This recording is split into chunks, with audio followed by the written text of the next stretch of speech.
As many of you will know, Turkey will vote in the second round of their presidential elections this Sunday. It is a contest between President Erdoğan and the opposition leader Kemal Kılıçdaroğlu. So to discuss this, I'm joined by Aras Publishing House Editor-in-Chief, Mr. Robert Koptaş. So Robert, thanks again for your time. Hello, Emilio. Thanks for having me.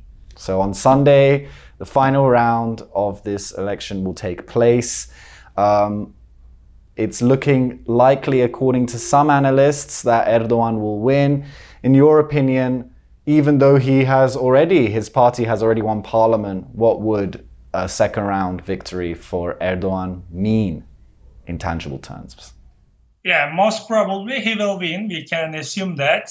But of course, there is a chance that Kılıçdaroğlu can change everything. But it's not easy for him, as we spoke before.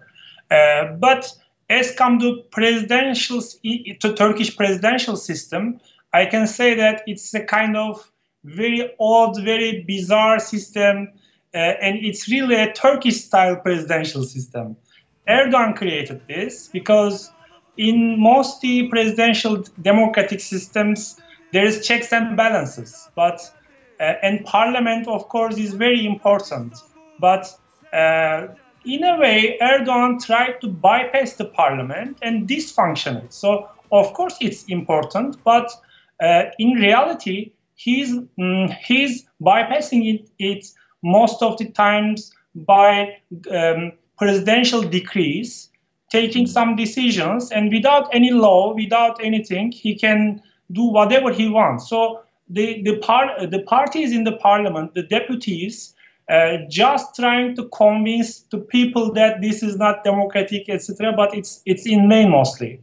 And since he is having in power in the parliament, it legitimizes his powers as well. So parliament now, with the having the majority in the AKP and Nationalist Party that they are in a coalition, let's say, in practice, it's only legitimizes what Erdoğan wants. So when opposition offers something, let's say a law, AKP is always rejecting, and some other unimportant, let's say sometimes irrational decisions given by Erdoğan is accepted by the parliament. So this is the most important damage he has given to very fragile Turkish democracy, we can say.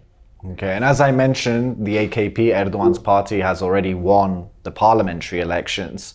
So what would a victory for Kemal Kılıçdaroğlu mean, bearing in mind that he won't have parliament even if he wins?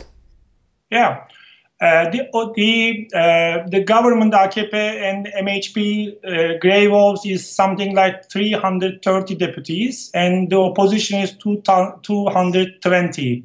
So yeah, it's mostly AKP-oriented parliament, and this makes the work for Kılıçdaroğlu is more difficult, of course, because Erdoğan is always pressuring the public opinion that Turkey needs stability, and if a president from CHP, Kılıçdaroğlu, and a parliament with AKP, it will create big problems for the stability of Turkey, etc. And this is his main discourse.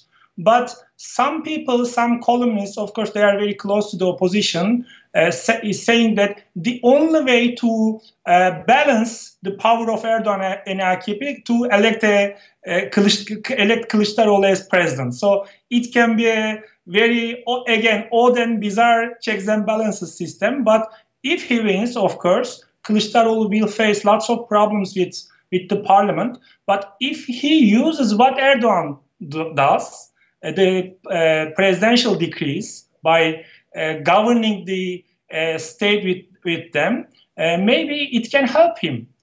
Because this bizarre system gives permission to him. And his most important promise was returning to the parliamentary system in Turkey. So we can say it as a kind of normalization. So maybe after the election, if he wins, he can push parliament to accept what he wants.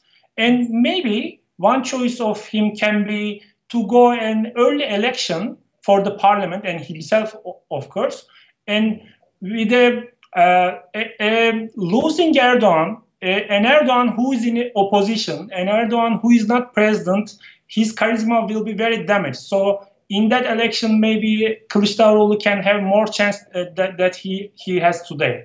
So it can be a very important damage to Erdoğan's charisma and his rule. But of course, this is a very narrow path, we can say. It's not easy, a very small chance that he can do this. And you know my opinion, my general stance, and I hope he can achieve this. Okay, and what do you think these elections have meant for the Kurds? Mm-hmm. For a long while, Kurds are anti-Erdoğan.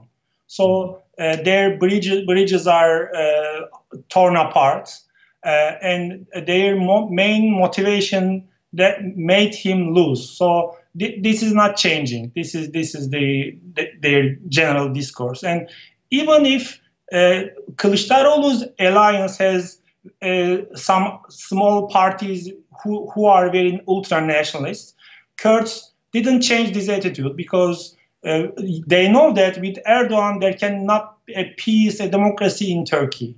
So they are backing Kılıçdaroğlu, and this is their main motivation. And yesterday, HDP, the main party in Kurdish movement, and Green and Left Party, their new party, made a common declaration that they will go to the election ballot boxes and they will vote for Kılıçdaroğlu. So their stance is not changing. They are hoping that if Kılıçdaroğlu wins, there will be a very open space for them to discuss about Kurdish issue and to gain something. Okay, and finally, is it also fair to say that the attitude towards Armenians is probably indicated by the attitude towards Kurds, or do you think that they're very much separate issues in the eyes of the Turkish elite?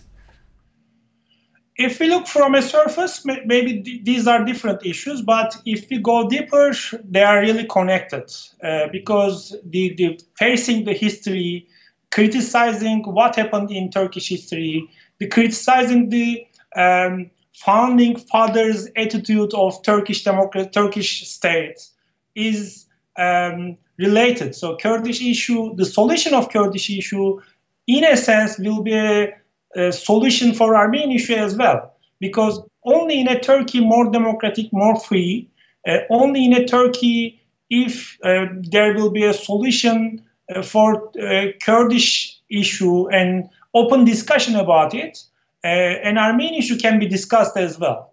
That democracy, that open space will help Armenians or liberal-minded Turks and Kurds to discuss about Armenian genocide, Armenians' problems, Turkish-Armenian relationship, etc. And we can remember that the most progressive, the most open-minded people about the Armenian genocide is in Turkey belong to the Kurdish movement. Their stance is very open to discuss everything about Armenians and to cooperate, to face their history, to acknowledge the Armenian genocide. So if Kurdish